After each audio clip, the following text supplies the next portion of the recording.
Di sini, gue pengen bahas tentang yang namanya sistem perbudakan modern. Kalian kira perbudakan tuh udah hilang? Zaman di Roma dulu, zaman di ancient Greece dulu. Itu praktik yang sudah ribuan tahun lamanya. Tapi ini menurut gue perbudakan tuh belum hilang. Cuman berganti aja formatnya. Kalau kita lihat secara definisi ya, perbudakan itu adalah praktik pemaksaannya suatu manusia untuk melakukan pekerjaan yang dia nggak mau atau pekerjaan berat yang dia nggak mau. Tapi di sini gue pengen kalian coba untuk mikir, apakah menurut kalian banyak orang dengan gaji UMR? Atau bahkan banyak waiter, karyawan itu yang gajinya di bawah UMR? Apakah kalian yakin karyawan-karyawan itu semuanya disejahterakan dan gak ada yang dieksploitasi? Gue yakin banyak dari karyawan-karyawan itu yang justru dieksploitasi. Mereka terpaksa untuk kerja. Di sini gue tekanin, kata kuncinya adalah terpaksa. Terpaksa kenapa? Mereka harus bayarin kuliah adiknya. Mereka harus biayain orang tuanya. Mereka harus bayar cicilan-cicilan. Padahal mereka sebenarnya nggak mau kerja yang mereka lakukan. Tapi mereka terpaksa untuk kerja dengan upah yang sangat amat kecil. Nah sekarang kalau gue tanya ke kalian, apakah itu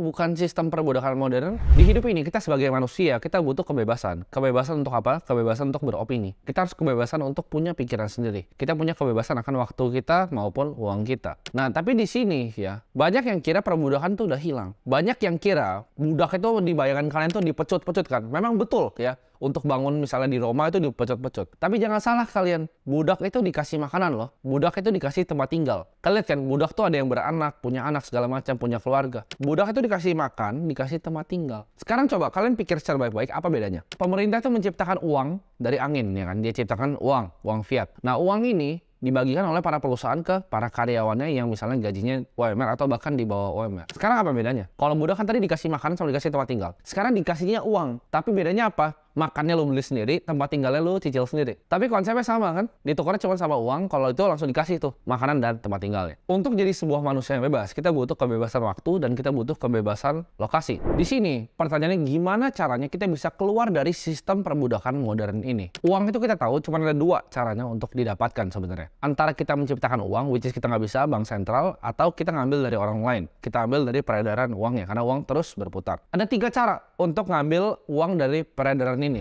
Yang pertama adalah kita tukar waktu kita untuk uang. Ini yang paling basic. Yang kedua, kita bikin produk atau jasa yang ditukar dengan uang dengan kita bikin sistem supaya bisa otomatis. Itu bikin bisnis. Dan yang ketiga adalah kita bisa bikin uang dari uang, yaitu investasi. Nah, banyak yang keliru. Orang bilang, oh kita investasi supaya untuk jadi kaya. Salah. Itu tadi nggak akan pernah bisa jadi kaya ya. Kalau cuma nabung uangnya sedikit-sedikit. Bikin uang dari uang itu hanya untuk orang-orang kaya sebenarnya. Untuk bikin orang kaya jadi super kaya ya. Bukan dari miskin jadi kaya dengan uang bikin uang. Itu bukan game lo untuk bikin uang jadi uang. Game lu tuh di dua yang pertama. Antara tukar waktu lu untuk uang atau bikin produk atau jasa dengan ditukar dengan uang. Kalau belum nyampe level ketiga, jangan masih uangnya sedikit mau bikin uang dari uang. Itu salah. Di sini gua akan bahas yang paling simpel, yaitu kita tukar waktu kita untuk uang. Ya. Lu kerja sekian, misalnya ngedit video untuk dapat gaji. Nah, tukar waktu dengan uang, itu main problemnya di mana? Adalah waktu kita terbatas. Kita butuh makan, kita manusia butuh makan, butuh minum ya. Kita butuh tidur, butuh istirahat. Tidur aja rata-rata tuh 6 sampai 8 jam. Jadi kita cuma dikasih 24 jam nih sama Tuhan waktu. Lu mau tukar semuanya untuk kerja atau gimana? Selama lu masih tukar waktu lu untuk uang, lu gak akan pernah bisa jadi kaya. Di sini bakal ada yang coba untuk debatin gua ya. Dibilang, oh saudara gua bisa kok tukar waktu untuk uang jadi kaya. Dia kerja di consulting firm gitu kan, Big Four accounting firm, keren ya kan. Dia dari awal terus dia merintis, lebih tinggi lagi skillnya lalu dapat uang lebih banyak lagi. Betul, lu bisa tingkatin apa faktornya? Karena waktunya terbatas ya kan. Lu tukar waktu untuk uang, waktunya terbatas. Nah lu bisa tingkatin value lu di dalam nukar itu ya. Jadi value lu ditingkatin lagi supaya tukar waktu untuk uangnya, waktu lu lebih mahal. Nah itu bisa dengan gajinya lebih tinggi, ya waktunya lebih mahal. Tapi sama aja, waktu lu tetap terbatas. Tetap ada time constraint-nya. Mau setinggi apapun value-nya. Misalnya lu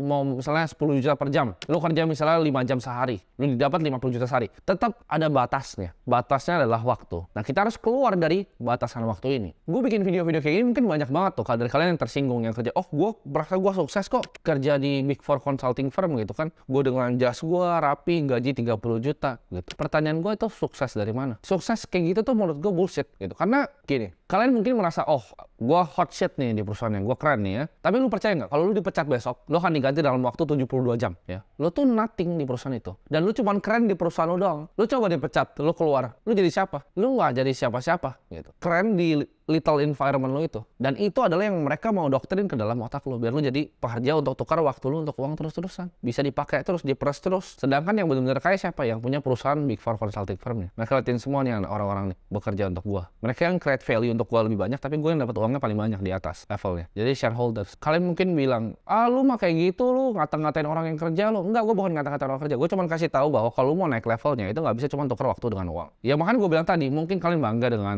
jas keren kalian ya kan, dapat BMW dari kantor seri 3. Nggak ada kerennya kok. Gue pernah kok lihat Jablay dipelihara Gadun tuh dapat BMW seri 3. Jadi nothing special. Nah, game yang disetting di dalam hidup ini memang itu tidak adil. Jadi kalau kalian nggak ngerti hal-hal ini yang gue kasih tahu, ya kalian mulai so pintar, gue nggak mau dengerin dia, itu serah kalian gitu. Tapi gue kasih tahu aja game itu nggak adil. Gue juga main game ini gue ngerasa nggak adil. Ini kayak kita main catur tapi dicurangin, ditukar-tukar gitu piece-nya. Tapi fungsinya adalah kita cari best possible move. Kita cari posisi terbaik walaupun kita dicurangin. Nah, posisi terbaiknya adalah bukan di kuadran yang pertama, tapi yang kedua atau ketiga. Antara jual produk dan jasa untuk dapat uang, atau yang ketiga bikin uang dari uang ketika yang kedua sistemnya udah jalan. Jadi dari zaman dulu itu selalu ada leverage ya. Jadi leverage paling utama adalah waktu orang. Jadi kalau lu skip ke yang nomor 2, lu manfaatin yang orang-orang di nomor 1. Waktu orang lu tukerin buat duit lu, tapi lu yang paling banyak dapat duit, itu adalah gamenya. Jadi kita pakai waktu orang untuk dapat duit untuk kita. Jadi mereka yang kerja buat kita bisa santai-santai. Buat kalian yang mikir bahwa pemerintah akan bantu kita, ya kan, pernah nggak sih lihat orang demo? Lu pernah lihat orang kaya demo nggak sih? Nggak pernah. Mereka mau turun ke jalanan panas-panas. Yang demo pasti apa? Orang miskin. Kenapa? Karena mereka berharap dengan pemerintah mengubah sesuatu, hidup mereka akan berubah. Tapi kita tahu hidupnya nggak akan pernah berubah. Pemerintah doesn't give a fuck about you gitu. Cuman lu yang bisa bantu diri lu sendiri. Pemerintah nggak akan ngapa-ngapain. Lu akan bilang, oh UMR naikin dong, UMR naikin. Kenapa nggak tingkatin skill lu aja sih? Kenapa sih tunggu UMR naikin? UMR naikin juga cuma berapa? Terus senang banget gitu begitu UMR naikin. Terus kenapa gitu? Lu bisa bikin 1000 kali kok dari UMR kalau lu ngerti ininya nih, di atas ini. Ini gua kasih contoh ya di Amerika ya, bahwa pemerintah nggak akan bantu lu. Waktu COVID semua orang bilang, oh thank you Joe Biden dikasih 1.400 US dollar. Oh thank you stimulusnya. Coba kalian pikir. Kan kalian tahu nih kan, gue udah pernah bahas sering tentang inflasi, bahwa waktu ada inflasi. Sama, kalian semua kan mikir gitu juga. Orang Amerika yang dapat 1.400 dolar, apa yang mereka lakukan? Antara dua kan, dipakai untuk belanja, sama dipakai untuk investasi. Dua-duanya yang mereka lakukan adalah bikin orang kaya tambah kaya. Dia belanja misalnya beli tisu toilet, beli apa. Yang punya tisu toiletnya tambah kaya. Terus dia bilang, oh enggak kok, gue nggak belanja, gue nggak orang bodoh, gue beli saham. Gitu, gue beli saham Amazon, naik 30% saham Amazon. Dan saham-saham yang lainnya banyak yang naik tuh waktu itu COVID. Karena dibeli sama siapa? Dibeli sama orang-orang yang dikasih 1.400 dolar itu kan. Tapi yang makin kaya apakah kalian? 1.400 dolar yang kalian taruh 30% di Amazon itu berapa? Sedangkan Jeff Bezos ya, dia di atas yachtnya sama cewek. Happy banget dia. Lu kasih uangnya ke dia, lu beli saham perusahaannya dia. Jadi antara lu beli saham perusahaannya dia, orang kaya makin kaya, lu beli produknya orang kaya makin kaya. Jadi lu belanja di Amazon dia tambah kaya, lu beli saham Amazon dia juga tambah kaya. Gamenya memang nggak adil. Gamenya nggak adil dan kalian harus tahu hal itu. Kalian beli rumah, cicil. Yang kaya siapa dari cicil? Ya banknya lah. Masa kalian yang kaya? Banknya kasih uang fresh ke siapa? Ya developer properti. Dikerjain lu sama developer properti. Bilang, oh rumah tuh investasi. Rumahnya belum jadi, baru cuma jualan brosur. Dia baru beli tanahnya. Lu beli, baru dia bangun. Ya nggak? Asik kan? Jadi developer. Bahkan belum jadi apartemennya. Udah jualan brosur. Mereka tuh bisnisnya apa? Jualan brosur. Coba kalian bayangkan beli perumahan yang belum jadi gitu. Karena diiming-iming harga akan naik. Itu di mana itu logikanya? Terus kalian udah cicil lagi. Udah mulai cicil. Dibilangnya cicilan developer. Dia jadi banknya juga dapat uang dia. Dapat cash flow, bisa bangun rumahnya. Orang modalnya cuma setengah atau seperempat dari uang yang kalian kasih kok. Itu ibarat ya, pemerintah Amerika nih. Gue sebutin Amerika aja. Kalau ini Indo agak bahaya deh. Gue sebutin Amerika aja. 1.400 dolar itu dikasih itu. Itu ibarat budak nih semua nih. Lu kasih uang jajan. Terus uang jajan itu budaknya pakai ya, dia ambil sama budaknya. Dia balikin lagi ke teman-teman yang ngasih uangnya. Lu sebaiknya nggak sih? Dia antara beli produk, dia beli saham. Itu balik lagi orang kaya. Balik ke teman-temannya Joe Biden lagi. Gitu. Sama di Indonesia juga gitu. Tapi kalian coba pikir sendiri ya. Kan gue kasih contoh tuh di Amerika. Di Indo juga begitu formatnya. Tapi yang mana? Pikir sendiri. Di sini sebenarnya gue tuh sadar udah lama ya. Akan semua sistem ini tuh banyak scamnya gitu kan. Cuman gue paling sadar tuh waktu gue sekolah. Gue tuh pas sekolah ya. Gue bukan orang bego di sekolah. Nilai gue tuh pas SMP bagus. Tapi begitu masuk SMA, gue bukannya nggak bisa akuntansi. Tapi sengaja aja gue bikin jelek nilainya. Gue malas aja kerjainnya. Nggak gue isi soalnya. Karena gue di situ gue habis usaha. Gue datang sekolah kan. Gue lihat ini soal apaan. Ini fungsinya apa. Coba belajar ini. Gue pikir ini scam semua. Terus gue selalu dimarahin sama orang tua gue dan dimarahin sama guru. Dua-duanya selalu bilang ke gue gini, kalau lu nggak sekolah dengan baik ya, lu nggak sekolah dengan baik, lu nggak sekolah pintar, lu mau jadi apa sih? Selalu dibilang, mau jadi apa sih, mau jadi apa sih, mau jadi apa sih? Tapi gue tahu mereka tuh semua bohong, ya, karena itu sistemnya scam. Apa yang gue belajar di sini, dibilang kalau lu nggak sekolah nggak akan sukses, kalau lu nggak kuliah dengan GPA yang baik, kalau IP lu nggak bagus terus susah cari kerja. Ngapain cari kerja? Kenapa nggak bikin pekerjaan untuk lapangan kerja untuk orang lain? Ngapain cari kerja? Orang bilang, oh tapi nggak ada modal. Modal tuh hal terakhir yang lo butuh. Gue bikin bisnis nggak ada yang pakai modal, sama sekali nggak ada yang pakai modal. Gue pernah jualan buku sulap pas SD itu nggak ada modalnya. Modal tuh hal terakhir. Kalau kalian punya bikin bisnis nih, kalian jago nih, lu bikin aja misalnya. Sekarang kan banyak tuh startup yang dibikin tanpa modal presentasi kok, tapi punya otaknya atau enggak kalian buat fundraising itu, ngerti nggak kalian? Untuk seed round gimana, angel round itu kalian bikin cap table kayak gimana, buat pre-seed nanti seed ke series E, kagak ngerti kalian. Bilang lagi, oh bisnis tuh gak ada modal. Tuh lu goblok aja, bisnis gak ada modal. Gue tuh pikir ini scam ya pas gue di sekolah gitu kan. Gue kan karena suka makan ya, gue suka makan. Gue makan di restoran. Jadi gue waktu itu makan di restoran yang menurut gue waktu itu cukup lumayan bagus lah. Gue waktu itu lihat harganya, wah gila ini, mahal banget, 100.000. Pokoknya gue akhirnya gue keluar 100.000 lah itu uang. Gue liat meja-meja sebelah gue, itu bener-bener pesan tuh kayak nggak ngotak gitu. Pesan wine, buka ini, buka itu, buka ini. Mereka bahkan pas bayar bill ya, gue tuh bayar bill gue liatin ya apakah ini ada yang kurang. Oh pas bayar. Makanan gue 100.000. Ya kita patungan sama teman-teman waktu itu. Gue bayar 100.000. Gue liat bilan di sana. Itu dia main cuman kartu dikasih aja gitu. Terus di masa cek dia kayak nggak mau cek gitu. Dia bahkan nggak lihat harganya. Dia pesan wine, pesan apa. Gue pikir ini orang pasti lakuin something yang beda nih gitu. Dia berhasil keluar dari sistem perbudakan yang gue ada sekarang. Kalau gue terus-terus kayak gini, gue terus sekolah jadi mau jadi orang pintar, gue jadi budak nanti. Ya kan? Karena semua orang pintar kerja sama orang kaya. Bingung gak kalian? Coba kalian pikir, yang pintar-pintar di sekolah kalian banyak kan jadi apa? Kan banyak kan kerja sama orang. Jadi jangan masukin doktrin itu dari sekolah, dari media yang ditanamin ke otak kalian, ya dari apa yang kalian dengerin di radio. Itu kalian coba diprogram sama mereka. Sampai sekarang, akhirnya gue udah ngerasain tuh jadi orang yang di meja itu. Gue pesan makanan, gue nggak pernah tahu harga makanan berapa. Gue beli baju, gue nggak pernah tahu harganya berapa, dan gue nggak mau tahu juga. Karena at a certain point dari uang ya di hidup kalian, kalau kalian punya uang certain level, semuanya jadi gratis. Maksudnya apa? Kalau misalnya makan cuma 1 juta, 2 juta, 3 juta, itu udah sama aja kayak gratis. Makanya kadang gue suka banget ya, hobi gue ini gue suka tarik uang. Tiap kali gue liat ATM ya, gue selalu tarik uang banyak-banyak gitu. Dan selalu 50-an ribu. Kalian masih bingung kenapa? Padahal zaman sekarang semua pakai kartu kan, pakai OVO segala macam. Tapi gue selalu tarik, karena gue seneng banget bagiin duit. Jadi tiap kali liat satpam gue suka kasih uang. Karena buat gue uang kertas itu kertas gitu. Uangnya nggak ada artinya, gratis. Nanti mungkin kapan-kapan kita bikin series ya kali ya, gue jalan-jalan bagi-bagi. Cuman maksud gue itu hal yang gue sering banget lakuin, dan gue bisa bikin orang seneng dengan lakuin hal itu. Reception gue kasih, semua pasti gue tip 50 ribu. Kalau yang kenal gue personal pasti tahu gue selalu kayak gitu orang. Itu adalah hal yang gue lakuin, mau OB di kantor kayak selalu gue kasih aja uang, karena itu nggak, it's nothing gitu. Udah nggak ada artinya lagi. At a certain point semua itu jadi gratis. Nah, kalau kalian mungkin masih mikir di sini, lu tahu apa sih tentang sistem ini ya kan? Tahu apa sih lu tentang sistem ini? Jadi mungkin ada yang nggak kenal gue, nonton video ini langsung kaget, gila nih orang ngomong kasar bener gitu. Jadi tapi di sini gue mau kasih tau kalian ya, gue akan bukain mata kalian buat kalian yang ngerasa dunia ini fair ya. Gue akan kasih tau bahwa dunia ini nggak fair. Ini gue kasih contoh aja. Di sini ya, gue mau kasih tau kalian, Indonesia tuh selalu ada dua orangnya kan, antara malas sama arogan. Tapi kalau malas tuh masih mending, walaupun orangnya kayak tai, malas, tapi masih mending dibanding arogan, so pinter. Bahkan ada kalian yang ngerasa, oh nih orang tahu apa sih dia tentang sistem perbudakan modern. Gue mau bukain sedikit mata kalian ya. Ini gue mau bukain sedikit aja. Kalian coba, kalian bayangin, kalian orang yang gajinya UMR ya kan. Let's say gue kasih bagus lah, kan gue tahu banyak UMR yang 2 juta, 3 juta, gue kasih bagus lah. UMR 4 juta. Anggaplah lu dapat 4 juta ini kan, set masuk bank gitu kan. Tanggal 24, tanggal 25 gajian, happy kan, happy. Lu nggak pernah ngapa-ngapain. Uangnya lu nggak pernah pakai, uangnya nggak pernah lu bayarin cicilan. Uangnya nggak pernah kalau kasih orang tua, uangnya masukin aja dalam bank 4 juta. Anggaplah lu manusia hebat gitu, nggak perlu makan, nggak perlu, lu bisa terbang gitu ke kantor gitu, nggak usah keluar uangnya, 4 juta. Lu buat beli jam yang gue pakai aja nih, yang ini nggak terlalu mahal, ini murah. Lu butuh 5 tahun, 5 tahun nggak makan, nggak minum. Ya 5 tahun waktu hidup lu gua. Nah kalau ini di belakang ini, nah ini 5711 nih. Kalau ini 45 tahun. Jadi cuma dua ini dari beberapa koleksi jam gua. Itu lu perlu 50 tahun buat kerja sebagai orang yang gajinya UMR. Apakah itu adil? Nah kalau belum terbukain mata lu, masih arogan gitu. Coba bedanya apa? Gua umur 23 tahun. Kalian kan yang lebih tua yang nonton ini, atau bahkan lebih muda. Bahkan seumuran.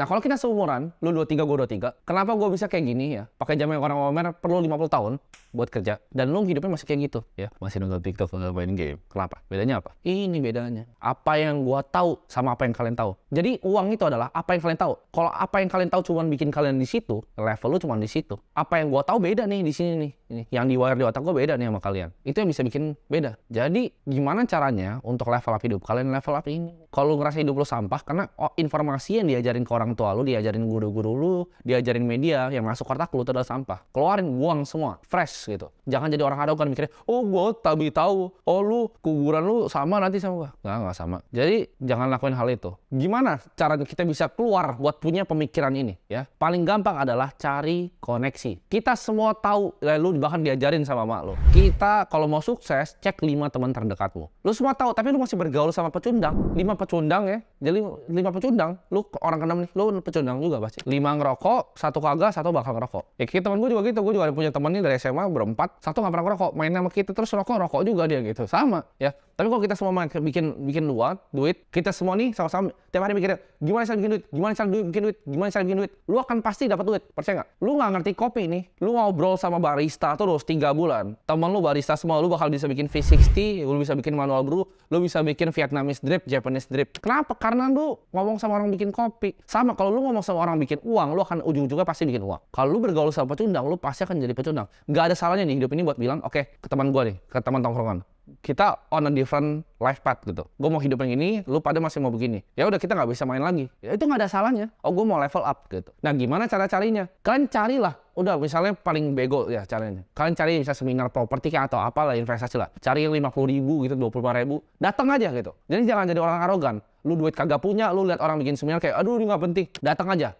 Cari seminar siapa, kayak gue gak peduli orangnya, motivator kayak siapa, datang aja. Di situ kalian lihat orang-orang yang mau berkembang, datang aja ke seminarnya, ngobrol gitu. Bro, ini apa? Daripada lu cuma di rumah main TikTok, nongkrong di gue cuma nggak jelas, kopi hitam sama rokok, ngapain? Ngomongin yang nggak jelas, ngomongin cewek. Datang coba, ya. Jadi jangan jadi orang arogan mikir, oh dia nggak, gue lebih pinter dari dia. Selalu lu masih miskin aja udah arogan gitu. Jadi kita harus punya kemampuan untuk mengisi otak kita dengan hal yang penting. Kalian butuh koneksi orang-orang yang di atas kalian juga. Gimana caranya dengan punya value diri kita sendiri. Semua orang bilang, kok gimana caranya lu jadi mentor gue? Gue gak mau jadi mentor lu gitu. Ini gue pakai ini aja nih jadi mentor lu ya. Jadi dari sini gue bisa ke banyak orang. Tapi kalau satu-satu, apa yang lu mau kasih ke gue? Lu bisa ngapain buat hidup gue? Kecuali lu datang gini, kok gue bisa bikin video lu lebih bagus nih, contohnya ya. Kok atau misalnya gue bisa bantu perusahaan lu yang A begini, perusahaan lu B begini. Silakan ayo kita ngobrol gitu. Tapi kalau lu cuma datang gitu, kok gue mau belajar, lu belajar apa? Belajar apa lu dari gue? Jadi kasih value-nya dulu, ya. Kasih value-nya dulu, baru orang bisa ngeliat lu. Kalian belajar lah, mau keluar dari sistem perbudakan, belajar tentang uang. Belajar gimana caranya kerjanya inflasi. Apa hubungannya inflasi sama suku bunga? Suku bunga itu apa, cara bank sentral bekerja gimana, interest rate itu semua apa sih itu semua gitu. Pelajarin, kalau nggak ngerti pelajarin Google, pakai sekarang udah ada AI, ChatGPT, tanya dia. Jangan kalian cuman di hidup ini apa ya nggak tahu semuanya gitu. Pelajarin. Yang gue paling kesel ya sama orang-orang ya, suka nanya, kok gimana sih caranya dapat 1 miliar pertama secara cepat? Sekarang pertanyaannya kenapa harus cepat? Kenapa itu nggak bisa jadi proses? Kenapa nggak bisa lama? Kenapa hidup tuh maunya yang gampang? Kenapa hidup tuh nggak bisa susah? Kenapa sih kalian jadi manusia selalu cari yang cepat, cari jalan pintas? Mindset gue ya, gue tahu hidup tuh nggak gampang. Dan gamenya nih caturnya gue dicurangin. Kadang piece gue diambil, pion gue kadang diambil, kadang kuda gue dibuang. Gue tahu akan hal itu. Tapi yang bisa gue lakukan adalah bikin strategi. Gue akan kerja sangat keras dan gue will do whatever it fucking takes untuk win. Kalau bisa kuda yang hitamnya gue ambil, gue buang juga gitu. Jadi jangan cuma kuda gue yang gue buang, lu buang kuda gue buang menteri lu gitu. Jadi itu yang hal yang lu lakuin. Gimana caranya kita lakuin the best possible move. Jadi ya video ini gue nggak mau cuma jadi sekedar bacot doang di sini, tapi gue pengen lu semua ya. Tiap pagi lu datang ke kaca, lu ngomong sama diri lu sendiri. Gue berjanji gue akan kerja sangat keras dan I will do whatever it fucking takes untuk jadi orang sukses. Kalian ngomong itu setiap hari ya. Jangan mau hidup cuma kalian lihat nih jadi di kaca. Oh ini pecundang ini lagi. Jangan mau hidup jadi pecundang. Dengan kita punya lebih banyak uang, kita bisa jadi bermanfaat untuk orang-orang lain. Jadi ngomong ke diri sendiri, gue akan kerja sangat keras dan gue will do whatever it fucking takes. Tuh gak jadi pecundang lagi di hidup ini.